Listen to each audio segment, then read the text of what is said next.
கர்த்தருடைய நாமம் மகிமைப்படுவதாக. இந்த புதிய நாளின் தியானத்துக்காய் எடுத்துக்கொண்ட வசனம் சங்கீதம் 18:30 வசனம். தேவனுடைய வழி உத்தமமானது, கர்த்தருடைய வசனம் புடமிடப்பட்டது, தம்மை நம்புகிற அனைவருக்கும் அவர் கேடகமாயிருக்கிறார். வாக்கு பண்ணினவர் உண்மையுள்ள தேவன். நீதிமானும் உத்தமனுமாய் இருந்த நோவாவை போல உத்தமத்தை காத்துக்கொள்வோம். நீ எனக்கு முன்பாக நடந்து கொண்டு உத்தமனாய் இரு என்று ஆபிரகாமோடே சொன்ன கர்த்தர் நம்மோடும் சொல்லுகிறார்.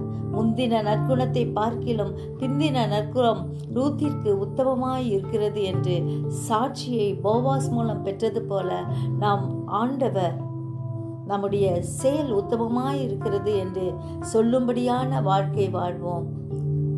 ஏழை எளியவர்களுக்கு நம்மால் முடிந்த உதவிகளை செய்வோம். கர்த்தர் நம்மை ஆசீர்வதிப்பார். ஜெபிப்போமா.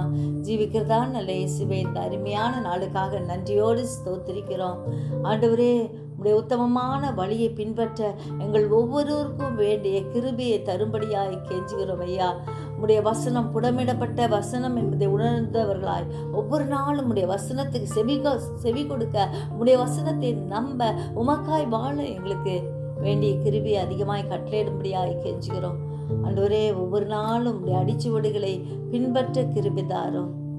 ஆண்டவரே, நீர் எங்களுக்காய் இந்த உலகத்தில் பிறந்தீர் என்பதை உணர்ந்தவர்களாய் ஆண்டவரே, நாங்கள் உமக்காய் வாழ கிருபை தாரும். அநேகருக்கு உதவியாய் இருக்க, ஏழை எளியவர்களை நாங்கள் உபசரிக்க எங்களுக்கு வேண்டிய கிருபைகளை ஆண்டவரே கட்டளையிடும்படியாய் செபிக்கிறோம். எங்கள் ஒவ்வொருவரையும் பாதுகாத்துக்கொள்ளும், வழி நடத்தும், உமக்காய் ஜீவிக்க கிருபை தாரும். நீரே பாதுகாப்பீராக. எங்களை வெறுமையாக்கி ஒப்பு கொடுக்கிறோம். இயேசுவின் மூலம் ஜெபங்கேளும் பிதாவே, ஆமென்.